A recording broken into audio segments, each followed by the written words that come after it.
Hindi naman daw po emergency ang anak ko. Para isa lang po nilapit sa operasyon. Ngayon po, naghihintay.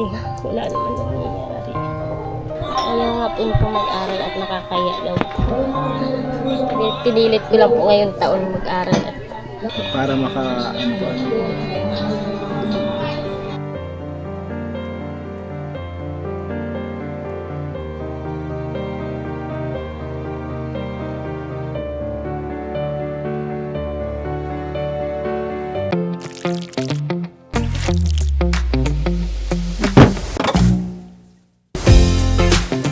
Magandang araw po mga kalingap, and we are K-Boys on Mission!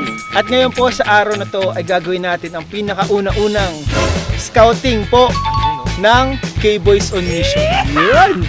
At mabibigla kayo guys. Yan. Guys, hindi to hindi to ang pagbabalik ng dub kit Ay, hindi po. Kala nyo. Scouting po ito, guys. Hindi po ito pagbabalik ng dub kit, scouting po ito. Dahil po ang scouter po natin ngayon, ay kasama po natin ngayon si Inkit, dahil ang scouter po natin ngayon ay si Inkit. Grabe. Inkit, sino ba tong pupuntahan natin ngayon, Inkit? Ano po, nakakaawa po siya, isang bata pong lalaki na nilapit lang din po sa akin, tapos walang butas daw po yung puwet ng bata, tapos nahirapan daw pong makatai, tapos sa tiyan na daw po na Nalabas. Asan yung mga magulang niya? Ano ginagawa ng May magulang po siya, kaso wala po atang trabaho. Walang trabaho yung mga magulang. Pero may mama, papa siya, ganyan. Mama po ata. Mama, Magulang po wala siya. siyang papa. At nag-chat lang po sa akin. So ayun guys, punta natin. Kasama din natin ngayon guys. Kalingap dyan. And Kalingap Lolo. Ayan. Balita ko kasi maglalakad-lakad daw tayo. Simulan na natin guys. Medyo malayo-layo yun. Yo, malayo yun just guys. Dadaan ba? Tatawid ba tayo ng ilog? Yeah. Tapos na daw ang bahay nyo, Inkit Opo, salamat kay Grabe. Kuya. Grabe, Inkit, parang hindi masyadong mainit ito Sumayin kita. Ano po ngayon mga kalingap? 1:30 PM. Ayan po ang ating tour guide. Tour guide. Ano itong pupuntahan natin, Inkit? Kakilala ba natin to? O kaibigan? Ano po, kilala ko po siya. Yung magulang o yung bata? Yung yung kapatid. So itong pupuntahan natin ngayon, bahay ba nila to? O sa ibang bahay? Kay lola niya po. Bahay to ng lola niya? Apo, lola niya. So hindi pa to yung bahay nila talaga? Hindi po, taga-bulo daw po siya. Taga-bulo po. Taga-bulo sila. Apo. So hindi po dito yung bahay talaga. Hindi, malapit na tayo dyan. Okay.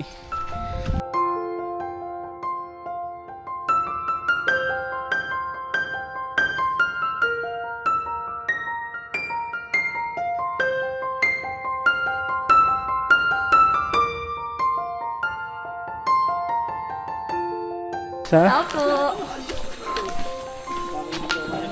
Ito yung bahay ng lola. Tao po.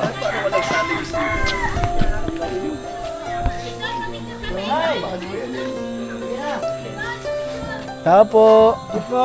Tao po, Nay. Apo. Sinablay ini. Ate Rowan. Bless po, Nay. Kalingap iyan po. Kalingap iyan po. Kasama ko po yung mga kasamaan Si ko na. Kuya Jomar. Ay, wala po si Jomar po. Ay, si Nasa Kuya Legazpi po. Dan. Ay. Ano ka pala, Nay? Jomcar fan ka pala, Nay. Oh, sige, panood. So, ayun guys, andito po tayo ngayon. So, andito daw po yung bata na pupuntahan natin kasi nagbisita sa lola. Nandito po. Nagbisita po kay nanay sa lola nila. Pero yung magulang, asan yung nanay nung Asan daw po yung nanay po? Andyan. Bakit kilala mo sila? Inkit lang sila nakilala. Taga dito po. Taga dito, ano ka baga? SK ka baga dito? Sige, kagawad po. SK kagawad ka pala dito. Grabe. Grabe. Kagawad. Merry Christmas kagawad. Gawad, nakagawa agad ng bahay. Grabe si Kuya Dan. Iba yung bro. Mga kalingap, kasama na po natin ngayon yung magulang po ng bata daw po na walang butas po yung puwet po Bakit po ganun po yung ano, yung sitwasyon po ng ano po? Pinanganak ko po talaga siya, wala pong butas ang po. Wala pong butas.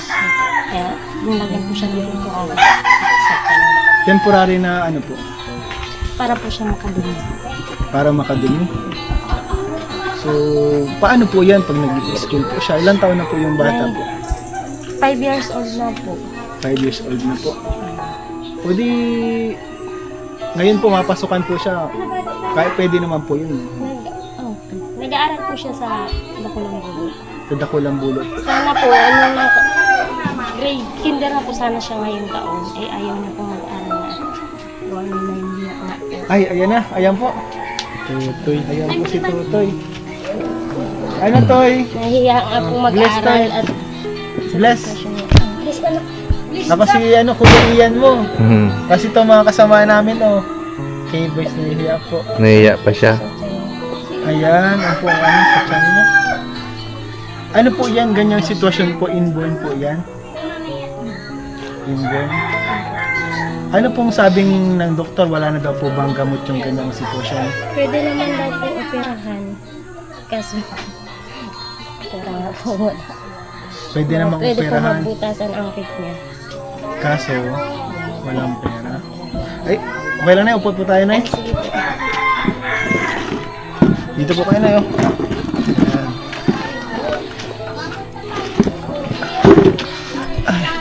Yung mga ganyan po na yun na ano, operasyon na yun, magkano daw po ang inaabot ng ganyang operasyon? May higit daw po na 100. 100,000? More than 100,000? Saan po yan, ano? Dito po sa Daet o sa ano? Sa Leon Hernandez. Sa Leon Hernandez po. Nagtanong na din po kasi kami. Kasi po, nilakad ko na po ito dun sa DMC. Maghintay daw po kami ng schedule kung kailan na nila i-schedule. Hanggang ngayon po, Wala pa rin po. na kami naghihintay. Wala pa rin po. Gaano po kahirap yung may ganyang sitwasyon po? At, ano po pangalan ni Tutoy pala? Richard po. Richard Katulad Jr. niyang kay Richard. Mahirap po talaga. Ano siya. Yung talagang bantayan po masyado. Wala naman pong maintenance yan. Wala naman. Di paano po yan pag nagdudumi po siya, di niya po alam kung kailan basta Yun na po, lalabas. sige lang po ng ano. Kaya, Grabe.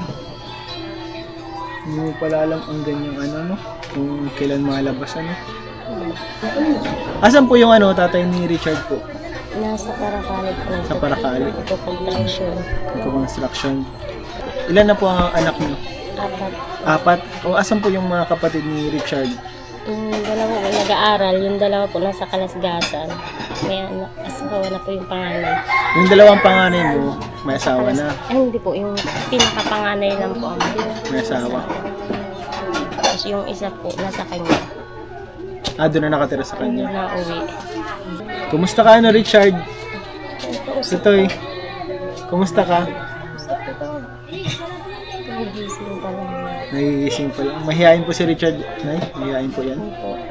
Ayaw nga po po mag-aral at nakakaya daw po. Pinilit ko lang po ngayong taon mag-aral at okay. Para maka, ano po, ano. Kumusta ka, Richard? Pero minsan na ayaw magpasok. Ayaw po magpasok. Nahiya daw po siya. Nakakaya daw. Anong klaseng anak po ba ito si Richard? Ang ano po ito. Hyper naman po ito kahit ganito po ang ano. Super kulit. Malakas naman po yung pangatawan niya. Hyper po siya. Masiyahin po pala si si Richard. Bagong gising lang kasi yata ngayon, kaya Bagong gising lang. Nasa kutawan natin po mga kalina. Hyper po ito kahit ganito po ito. Ang talagang pinaka-problema lang po talaga yung sa sitwasyon ni Richard po ano. Minsan po. Yung po yung ano pinaka hinihingi niyo ng tulong po kay Richard. Operahan. Sana maoperahan na po ano. So kami naman po ano Nay, kami po makasamahan kami ni Kalinga Prab. Ano kami, tulong kami sa mga nangailangan. Pero kami po itong grupo po namin, may aabot po kami sa iyo. Kaunting tulong lang, pero syempre ang pinakatulong po namin is mai-refer po kayo sa kay Kalingap Rab or kay Kuya Val or kung meron man pong tulong po, yun po ang namin, may tutulong po namin sa inyo. Siyempre, kami po, yung channel po na hinahawakan po namin, yung Rab Matubang Vlogs po, is hindi naman po siya ganon kalaking channel at yung views po na is hindi pa talaga malaki. Kaya ang nagtutulong lang po ng grupo namin ngayon talaga sana is mga groceries and mga allowance, konting cash po, pangkain. Pero syempre po mga kalingap, ang may tutulong talaga natin is ma-refer, and kung may mga gustong tumulong, maipaabot po natin kaagad sa kanila. Dito po na may po tayo. Dala po tayong groceries po ito. May gatas, may tinapay, itlog, mga pangkain-kain nyo po.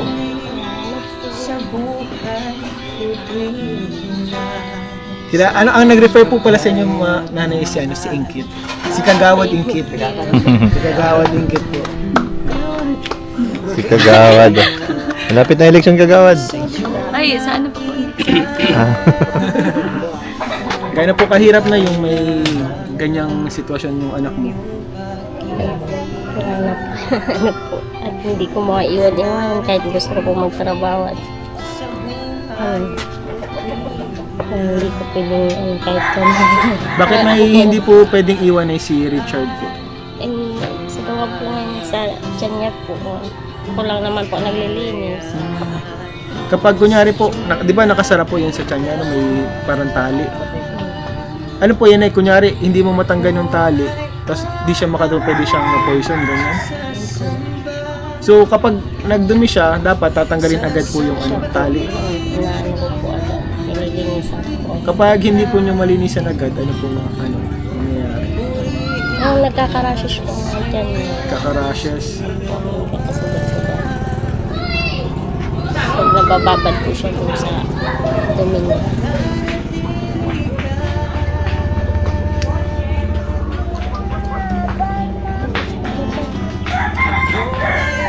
Hey, kano Richard? Kwentahan mo kami, Richard.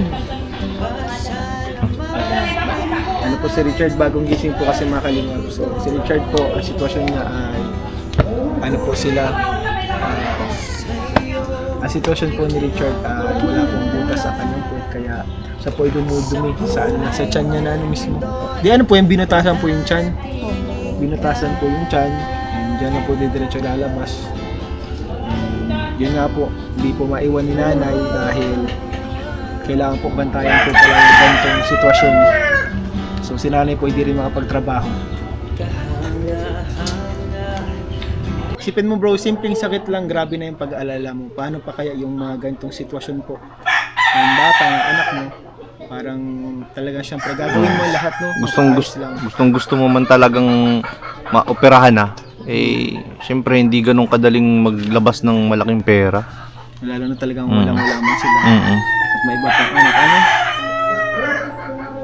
Ano na yun mga ginawa mo na para kay Richard? Para nag-try ka ba na mapa-opera na dito ito si Richard? Nilakad ko po ito sa PMC. Punta po ako ng PGH, Children's Hospital. Wala. Isa lang po sinasabi nila sa akin. Maghintay daw po ako kung ano nila i-schedule. Kasi hindi naman daw po emergency ang anak ko. Para isa lang po nilagad sa operasyon. Hanggang ngayon po naghihintay. Wala naman nangyayari.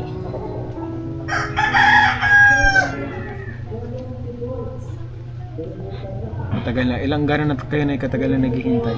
5 taon na po kasi basta 5 years? So nung panganak, ipanganak nyo si Richard, talaga nagharap na kayo ng paraan. po.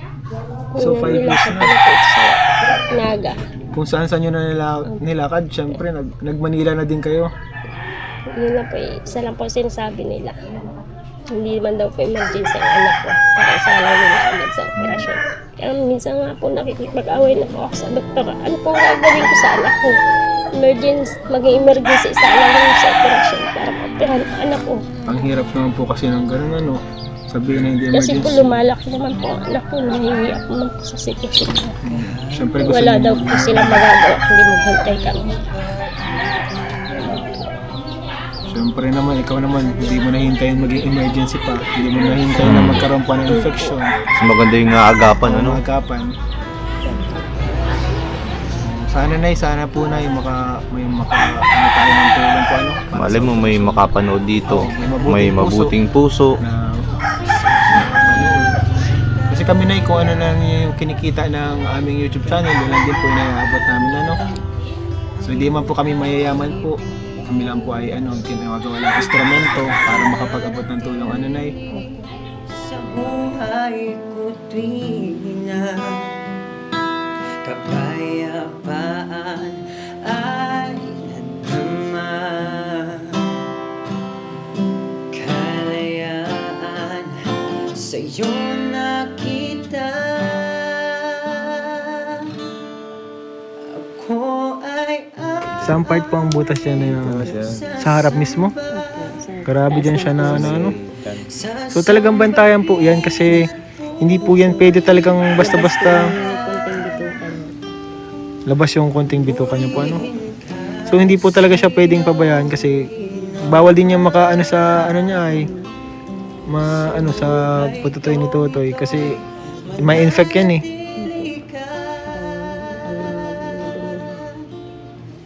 Bawal madumihan yan. Ingatan. Kapag napupupo ka, Totoy, nararamdaman mo na mapupupo ka na? Hindi talagang nalabas na lang, Hindi mo na lang pala bigla na lang nalabas, Kaya po mga kalingap. So, ayan po ang sitwasyon po ni Richard. And ang kanya pong papa ay construction worker. Dito lang po sa isang lugar dito sa Cam Norte. Ang mama niya po hindi na po makapagtrabaho dahil po nagbabantay kay Richard. Kaya po, Nay, meron po kami na dito ang dalao.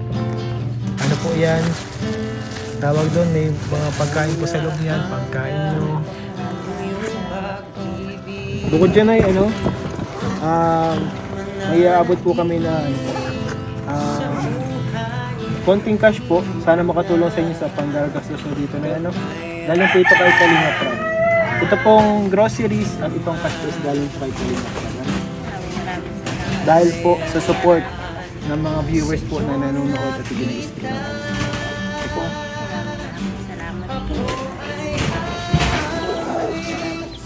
Gusto ko lang pala gusto ko pala magdagdag. Ito naman galing po sa grupo po ng Jomcar CFL. Opo. Pandagdag po dun sa allowance po and pang-araw-araw po ninyo. And maraming salamat po sa Jomcar CFL dito sa pinabot ninyo. Ito po. Meron naman po kayong natulungan. Maraming salamat po. Ayan po, Nay. Dumating yung time is magamot na si Totoy, Richard and makapamuhay na si Richard na normal, makalaro ng normal kasama yung mga kaklase niya, makapag-aral ng normal. Ano pala pangalan niyo, Nay? Rowena. Rowena, si Nanay Rowena. So, Nanay Rowena, salamat po sa oras niyo, Nanay Rowena, Thank you so much din po sa inyo. Hindi na rin po kami nanay magtatagal, Nay. Para makatulog na ulit si Totoy, Mukhang Totoy. naabala natin sa pagtulog, bro. Kaya alam mo ko, Totoy. Totoy. Ako ito. Tito Ian mo. Totoy, ako ito, Totoy. Matagal tayo hindi nagkita. Kaya si Totoy. So, ayun mga kalingap. May nabot tayong tulong. Salamat po sa Jomcar CFL. Grabe. Marami na po silang beneficiaries natin na naabutan din po nila. Thank you so much po. Na kahit idol nila si Jomar at Carla pero tumutulong din sila sa iba. Marami silang natutulungan. And very na-appreciate po namin yan. Lalo na sa mga ganitong sitwasyon po mga kalingap. And syempre po kay Kalinga Prab sa mga sumusuporta, nanonood, hindi nag-skip ng ads. Mga laking tulong po yan sa mga napupunta natin, mga beneficiaries. And syempre sa mga kasamaan ko dito, ayan, grabe din po ang effort niyan po. Minsan akala nyo madali lang, minsan akala nyo masaya lang palagi. Pero sa totoo lang po mga kalingap, is mapagod din po talaga and nakaka-exhaust yung aming ginagawa. So, salamat tayo. Mapunta na po kami na yan, And Salamat po sa inyo sa pagbisita. pagpe-pray po namin na maging okay. Punta na tayo guys. Thank you po mga Kalingap. Support po natin guys. Rob Matubang Vlogs po mga Kalingap. Kalingap Nel, Kuya Nel, Kalingap David, Kalingap Dan, Kalingap Lolo, Kalingap Norman. Kagawad po, susunod na direksyon. Mabuhay! Abay po. Umiyaw. Mabuhay! So ayun guys, galing na po tayo dun sa scout ni Inkit. Bro, anong masasabi mo dun bro sa punta na? Ang hirap isipin ng sitwasyon ng bata. Parang ang hirap. Na-imagine ko pa lang parang parang Paano kung ikaw yun? Oo nga bro, inisip Paano ko ikaw yun, bro? kung nararanasan mo yung nararanasan niya, parang sobrang hirap. Lalo na pag medyo tumanda-tanda yung bata. Kaya nga eh. Pag lumaki na siya, parang ang hirap bro. Saka yung mga ganong sitwasyon, hindi mo maiwasan na hindi mabuli ano? Bro, mas mararamdaman ninyo yung sakit niyan kasi ngayong magkakaanak na kayo. Yung sabi ko kanina, yung kapag ang bata may sakit, Oo. talagang Pag may anak na kasi grabe. kayo, pag nakakita ka ng ganung bata, talaga sobrang maawa ka talaga. Parang Oo, kasi paano kung sa anak mo mangyari, di ba? nakakaawa. Salamat po sa Jomcar CFL. Ayan, maraming Thank you so salamat much, po. bro. And kay Inkit po mga Kalingap, ayan po. Inkit. Salamat sa Inkit ha. Salamat Boy! din po. Oy! Uy! Ikapanggaan sila. Guys, hindi po to comeback guys. So, ayun po, isa naman ang tao ang ating natulungan. And dahil po yan sa inyong suporta. Salamat po sa inyo lahat. God bless you.